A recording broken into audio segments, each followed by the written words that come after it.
ابن سيرين فرمي وقعت الفتنة ولم يشارك من أصحاب رسول الله صلى الله عليه وسلم فيها إلا بعدد أصابع الأيدي أو أقل. فرمي فتنة كبربابو لبين الصحابة كان رسول الله صلى الله عليه وسلم هاولاني رسول الله صلى الله عليه وسلم واني بجداريان تياكد بقر بنجاكاني دسبون يا كمتر دا يا كمتر. شعبية فرمي لم يبلغوا 30 في جميع أقطارها لحمولات مسلمانان يعني لمكة ومدينة وحجاز وشام ومصر وأوانا أو صحاباني بجداري فتنة كدونا قشتون دسينا فر أوانا سوا بيشانيان كاها 7000 لصحابة 7000 صحابي كشت تعرف شنقة صوت لقى وأنا صوت لنا بنا من لحاجة بوداعة هم ينشلبون لحاجة الوداع صو بيزبون بيز زاري زي أشي خسوة السر زميه تابعي كان شركة عن كردو زيادة وتابعي كان جوانان تابعي قوربون مدتك زور بلغا صحابة جانا ونش بشداري أنك كردو أصلا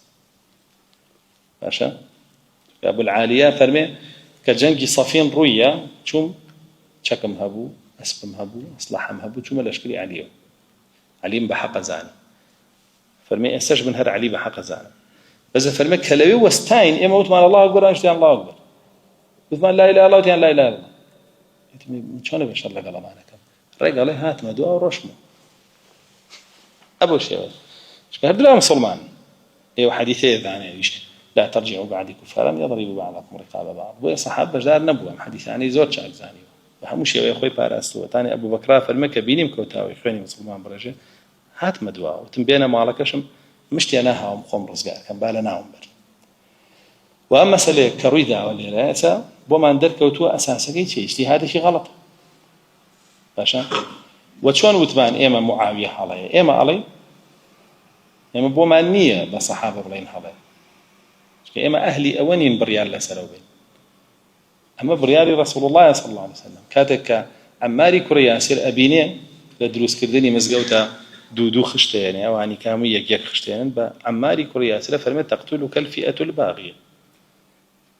يا ويح عمار يقتله الفئة الباغية فرمي عمار تو دو جروب بشريا كامان تو كوجي أو يعني كهلا إما اللي ربما عندك كي اجتهادك معاوية حلا شو كعماري كرياسير رضي رحمة الله عليه لشكري كيا علي كريا أبو طالب كي كوجي جماعتي معاوية كوجي كواتي اجتهادك هلا على ربما عندك يعني كبرياري جين لسلوي معاوية رضي رحمة الله عليه اجتهادك غلط ولا حديث ويده يقول أبو خومان بلين ولا إما لا معاوية عالم ترين لا ولا بر واني ودواي حسني كري علي رضا رحمة الله عليه لدواي وفاتي باكي أي كان بخليفة شاو بوشيكا لو هلاي معاوية رضا رحمة الله عليه بتشيكا بيعتي بيد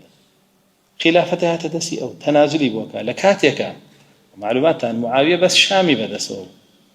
لقال مصر إيش لجدسي عمري كري عاصم باشا وعمري كري عاصي هيش تابعتي بمعاوية نداب بس بيعتي بعلي جناب باشا بيعتي بحسن جناب بلام حسن لو كاتها همو خراسان بيعتي بيداب وهمو عراق بيعتي بيداب وهمو حجاز بيعتي بيداب وهمو يمن بيعتي بيداب يعني أم زياتري رجال دسابتها لو والله تي مسلمانا بويا كاتك أبيني إبراهيم النخعي باس يكافر من كتبي لقلابو كيويان هلاكن أبو العالية فرمي كتبي لقلابو حسن كيويان هلاكن بس فرمي شريف يخوش نب بيعتي بيدان هوش حديثك رسول الله صلى الله عليه وسلم كفرمي أم كريم سيدة دو جروب للمسلمان أجينته بيكو أجاوين يواني عن حلاقري صلح كالني يعني واجب كده وتوكا رسول الله صلى الله عليه وسلم هدو جروب جابا مسلمان نعابا كقرآن هدو جروب جابا مسلمان نعابا بودنيا بتشي تبال أمودجيو بي چونکە ئەوان 5 ساڵ وابوون دوای 5 ساڵەکە بوونەوە بەیەک ئێستا تۆ خێرا چی دژیەکی جانەبی ئەوان دوای 5 ساڵەکە دژیەک نەبوون